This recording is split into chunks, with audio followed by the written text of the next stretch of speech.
We have found ourselves stuck in Dynasty Purgatory, never good enough to contend, never bad enough to rebuild, and everything we've tried just doesn't seem to work.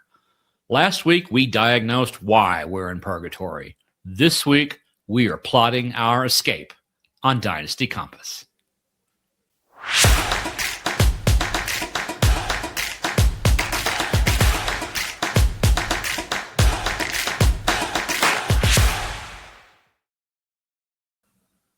Welcome to Dynasty Compass. I am your host, Jeff Blaylock, the other Jeff B from Football Guys.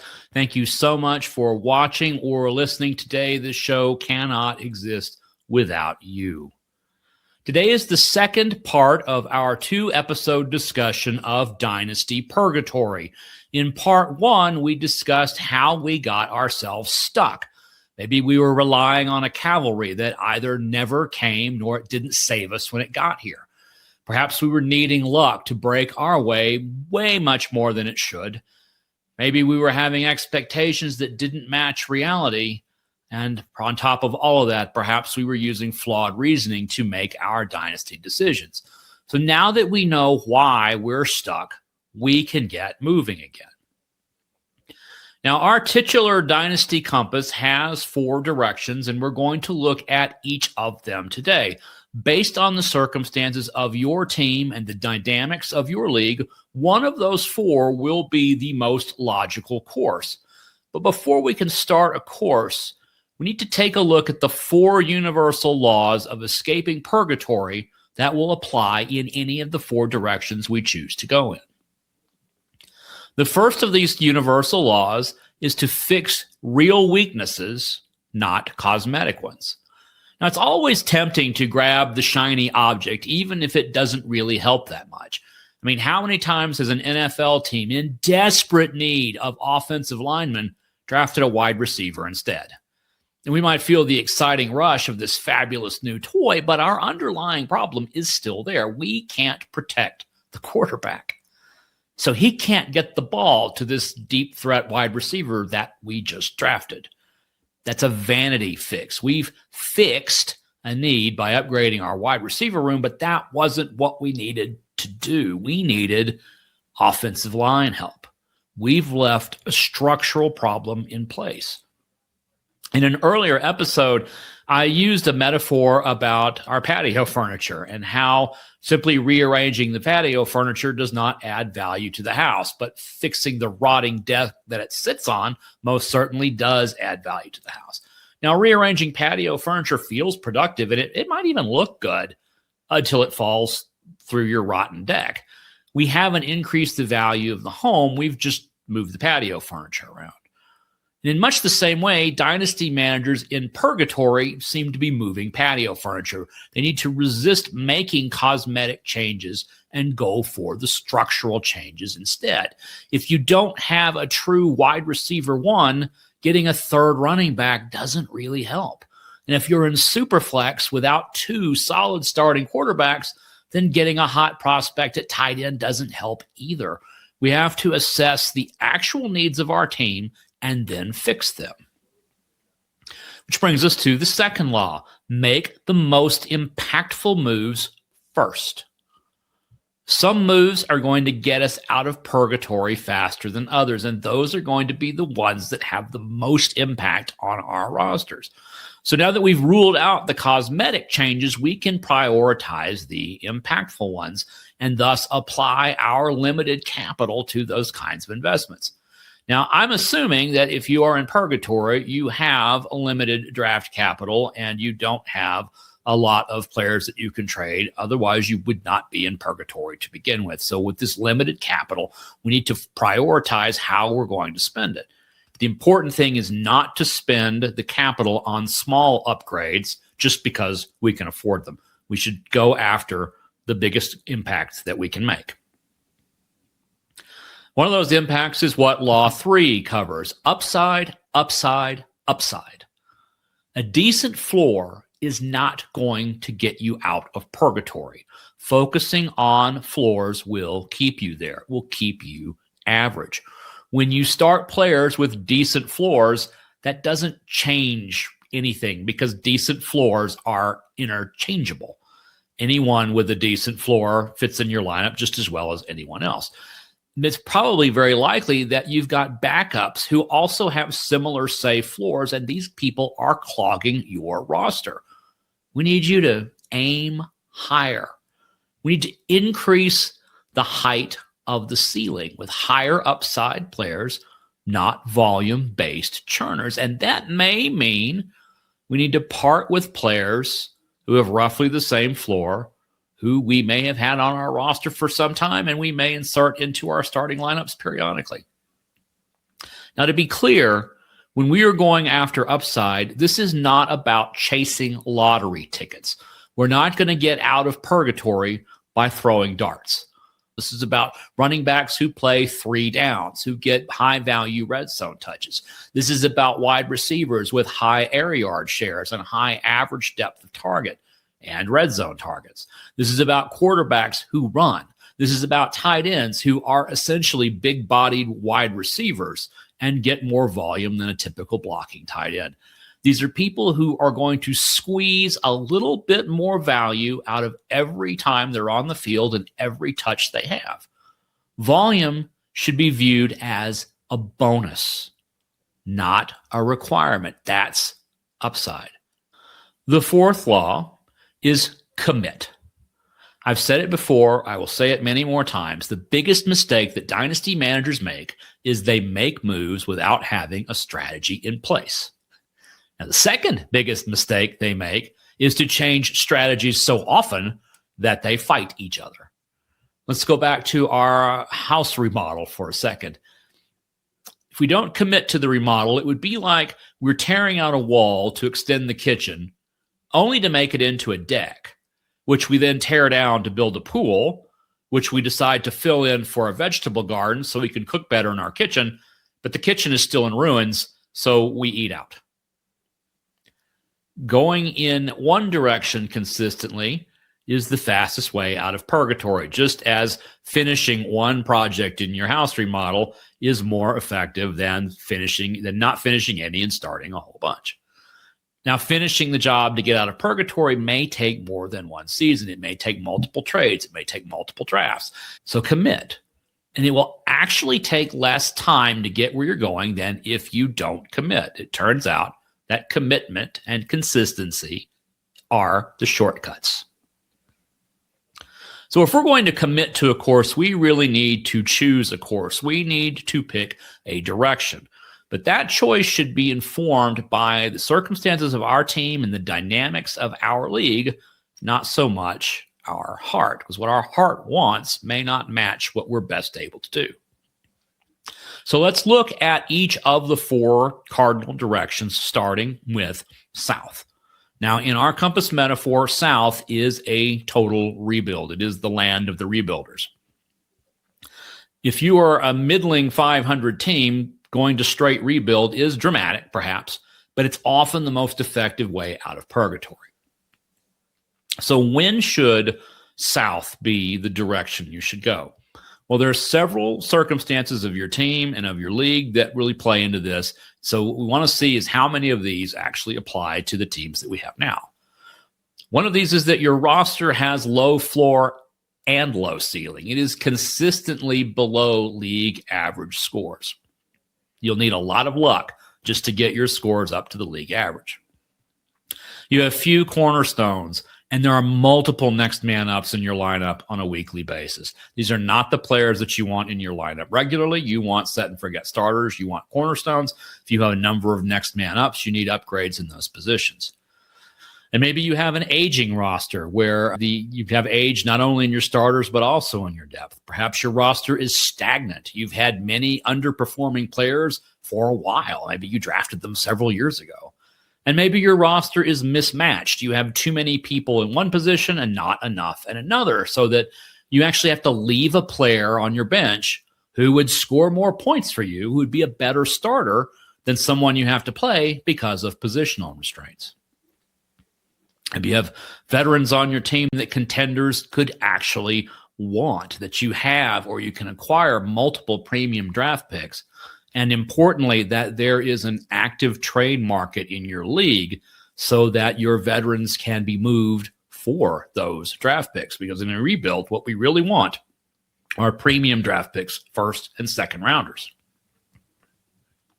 So if those circumstances, or at least many of those, describe your team, south is probably the best way to go. But why not go in the other directions? Well, first of all, we're not going to go north, the land of perennial contenders, because we just simply do not have enough talent that can't get there. And we're not going to go west, the land of win now teams, because we are too far behind the contenders to push all of our chips in responsibly. And we're not going to go to the east because waiting and seeing for our players to develop is not going to bring the necessary change that we need. We've got low floors and low ceilings. We're below league averages. If we don't do anything, we're going to stay right there. So south becomes the proper turn. So how do we accomplish this? Well, the first thing that we're going to want to do is trade our productive veterans and our aging veteran depth for picks and for developing talents. We are looking to prioritize assets that are going to gain value over time. These could include broken toys. These are productive players who are injured and thus not producing this season. These are developing talents, players who just have not grown into their roles quite yet, usually rookies or second-year players. Maybe they are stuck behind somebody on the depth chart. Perhaps that somebody is a free agent and will be leaving at the end of the season. And then, of course, draft picks, which are the true currency of Dynasty. We're also going to look to consolidate quantity into quality. We're going to consider 2-for-1 and 3-for-1 trades so that we can turn clusters of depth players into starters and or higher value, which means high upside depth pieces. And what we want to do by doing that is reduce the number of players we have on our roster so we have openings to bring in new talent, to use our draft picks without just simply having to cut people. As we think about what those draft picks and those trades look like, we're going to build around our most critical positions first, which for nearly every league is going to be wide receiver, especially in leagues where you must start 3 or more. It's a tremendous upside position at various levels from wide receiver 1 to 2s to 3s. This is a place where you can get some big upside. And if you have to start a number of them, it is best to have really good ones. Now, if we're in a super flex league, quarterback is also quite critical. We need 2 quarterbacks to really be successful in super flex formats. We need to add upside. As I've been saying, we need to avoid the trap of overcommitting to some of these other positions, particularly to tight ends in tight end premium leagues. If you do not have an elite tight end, the fact that you get a half point or a point extra per reception for your tight end who catches 2 receptions is not going to help you very much. And running backs can be fixed last, even if that feels wrong now. Even if you think to yourself, I can get this really great running back who's 27 years old. No, it's not the right time. Fix that last. And then lastly, commit. Our last universal law of getting out of purgatory. Commit. Embrace the strategic suck and that full rebuild process. Don't just do demolition and then leave the renovation undone. See it through to the end. As going south is not surrender. It's renovation. And it's often the most effective way out of purgatory, though it's not necessarily the fastest, and it might not even be the best. Which is why we're going to take a look at the other 3 directions, beginning with the West. Now, the West is home of win now teams. These are teams that have pushed all their chips into the table right now to win a championship. Why you'd want to take a middling roster and go straight for a championship is because you've got high ceilings, but you have inconsistent or weak floors. You have a couple or 3 elite players who are in their prime, and your starters might actually be fairly strong, but you lack depth behind them. You can't absorb injuries or navigate bye weeks and remain competitive. Maybe your best players are skewing older and you have multiple premium draft picks that you could use, but more importantly here, we could trade them away for players that are producing now. And critically, the league needs to have a dynamic trade market where active rebuilders are willing to trade their producing veterans for the picks that you are holding. So if West is the way we are thinking about going, if that's the way, if what I just described describes your team, why would we not go in the other directions? Well, we aren't going to go south because we now have too much top end talent to just simply blow things up. We don't need a full on rebuild. And we're not going to go north because we don't have enough depth to sustain a long championship window. We are not going to be perennial contenders with the kind of depth that we have on the team now. And we can't just sit back and wait for our players to develop because other teams around us are improving. And so going to the East will mean that other teams will be able to pass us by. So pushing our chips in and going for that championship now may be our fastest and best way out of purgatory. So how do we do that? How do we turn west? Well, we're going to package depth and our picks to acquire difference makers who are veteran players. Now, you need to be willing to sacrifice quantity and youth for higher impact additions to your lineup now. So you're going to especially be looking for age discounted veterans who can come in and produce immediately. Now, this is less about fixing specific lineup weaknesses. Unlike the other directions where we're looking at specific weaknesses that we need to fix, when we're going west, we just simply need to add more points to our starting lineup however we do that. So we actually end up addressing the lowest scoring slots on our team, regardless of what that position happens to be. We also want to pay very, very close attention to what's going on in NFL free agency and in personnel moves around real football league, because players in new surroundings and new offensive systems might become very valuable producers for us, as well as players who are elevated by the departures of those players now off in new surroundings. So stay ahead of your league mates and follow what's going on in the league so you can make moves before they realize exactly what it is that they just traded away.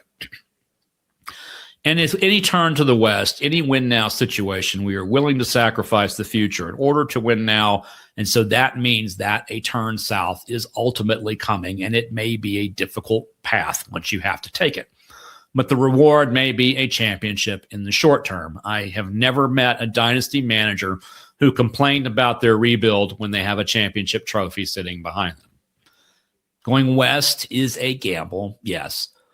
But if you have a championship window that you can open right now, taking a swing at it might be in a very effective way, not only out of purgatory, but getting that championship trophy. Another direction that we can go is north. North is where we ultimately want to go as dynasty managers because that is perennial contention. That is being able to challenge teams for a championship year after year after year. So why would you take a middling, mediocre team and go into perennial contention? What would be the sorts of circumstances that would lead naturally to that?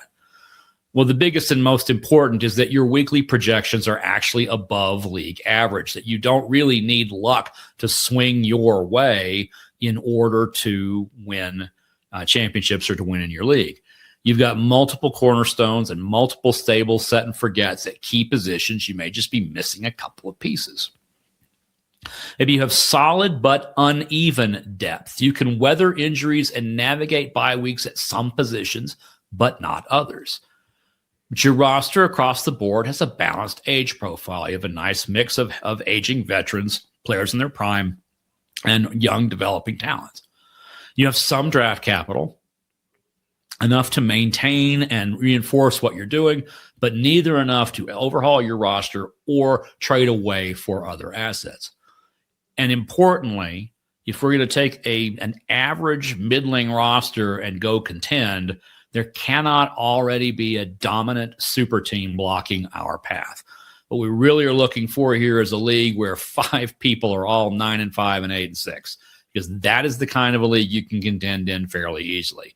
If you've got 2 teams that are 12-2 and you're 7-7, north is not a direction that you're going to be able to go. Those 2 teams are simply going to be in your way the entire time.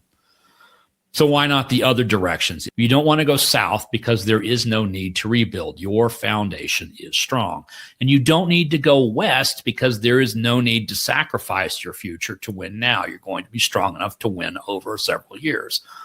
And you don't need to go east because you're too close to putting it all together to just stand still and wait for things to happen to your team, wait for your players to develop. So how do we make this turn to the north from purgatory? Well, we need to maintain and protect our quality depth on our team. We need to keep our flanks covered because injuries can derail us otherwise. We cannot trade away valuable handcuffs and backups to try to boost our starting lineup if we're going to end up losing those players. If those players might end up injured and we can't replace them in our lineups, that is what a team in the West faces. We going toward perennial contention cannot face that. We do not want to have weak backups in place. We don't want to give up strong backups that we have in order to get something else. So we're going to make targeted trades to fill weak spots. We are not looking to make a splash. We are not looking for blockbusters. This is about strategic, lower cost upgrades that boost your depth, make you better able to withstand the ups and downs of a fantasy season. We're going to try to move off of our aging players a year early instead of a year late and leverage the win now managers in the West by offloading aging veterans to them for starters and for high floor depth. We're going to use our draft capital to reload, but not rebuild. And we're going to have a balanced lineup with floor plays and ceiling plays. We're going to have safe floors and we're going to have high ceilings, and those may not be the same players. Because a purely safe lineup with decent floors will get us back to purgatory faster than it will get us to true north. We need to have weekly winners, people who can win our leagues from a week-to-week basis, but we need the security of that safe floor to be able to compete when those players are not at their best. So north is about sustaining success. And yes, you may not be successful right now as a 7-7, 6-8 team in purgatory, but you've got several key pieces are in place. Your floors are steady. You just need to raise your ceilings and improve your depth. The final direction that we have is east, which is the land of wait and see, is a strategic standing by to see how your roster develops over the course of a season. So why would you go east? Because it sounds an awful lot like purgatory now. You're waiting for something to happen that hasn't been happening. Well, obviously, this is a now strategic decision. We're going to wait on specific things to happen. After we've evaluated our thought process, we've evaluated our expectations. If we can still expect growth, we may decide to wait for it. We would go east if our floor was decent, but our ceiling was unclear because too much is depending upon developing talents or relying on players who need their roles to expand in the coming season. So we don't know exactly what the ceiling of this team is going to be. We may have a fuzzy core. There's some strong pieces to our team, but no identity, no real strong cornerstones. No one really fears playing you. They look at your lineup and they don't see anybody who really scares them. You're good, but you're not going to put the fear into their hearts when they are matched up against you. And that's probably because you're weak at one or two positions, but it's not this huge, serious drop-off from your starters to your next level down, your next man ups. You probably have a younger roster, not quite as young as a rebuild, but you're still fairly young and waiting on them to develop. You probably have little to no premium draft capital because you may have traded those picks away in efforts to get out of purgatory previously. And the league does have several strong, dominant teams at it, so that you are going to be hard-pressed to get into the top 2 or 3 teams. You will be fighting for that last playoff spot for the next couple of seasons, no matter how good you actually get. So if that describes your league and your team, you may ask, well, why would we not go the other 3 directions? Well, you're not going to go south to rebuild because you simply lack draft capital. You may be young enough, but you don't have a strong enough ability to continue that rebuild. We're not going to go west because we don't have a strong enough nucleus to compete against the super teams. And we're not going to go north because we don't have enough quality depth until we get that development. So until that cavalry does indeed come in the form of players with expanded roles and players who have become fully fledged wide receiver ones, tight end ones, whatever we drafted them to become, that they become that. So how are we going to turn east? Well, we're going to be willing to upgrade our fuzzy core pieces for more focused ones. And that means we're going to have to turn over some of the people that we know of as some of our better players in order to focus our roster on the positions that we really need strengthened. So we're going to buy dips, we're going to sell spikes, and we're going to upgrade without spending a ton. I like to think of it almost like we would trade in redraft, that we are giving up players who are in our starting lineups to get other players who will become starters, and that net trade will strengthen our team. We want to preserve the draft capital that we have. We don't need more. We just need what we have. So we're not going to be able to trade away any remaining premium picks, but we are going to be willing to package third rounders and some of our depth players in an effort to improve our lineup.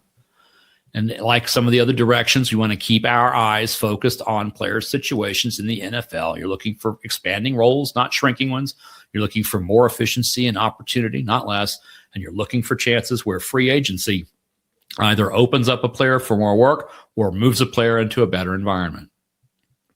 While we're waiting, we patch weaknesses.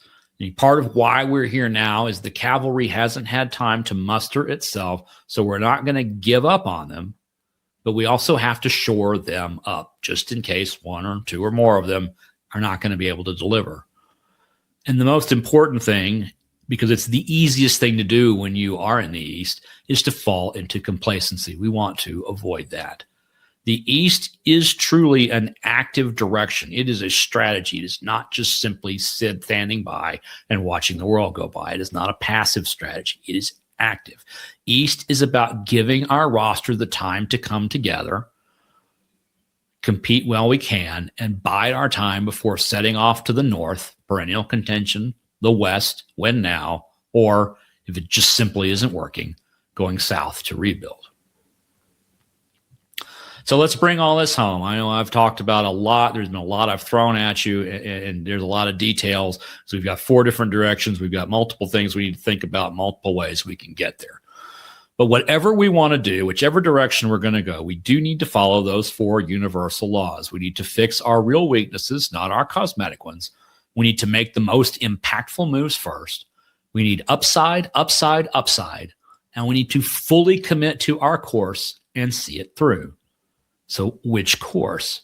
We're going to go south and rebuild if we need structural changes to a weak roster.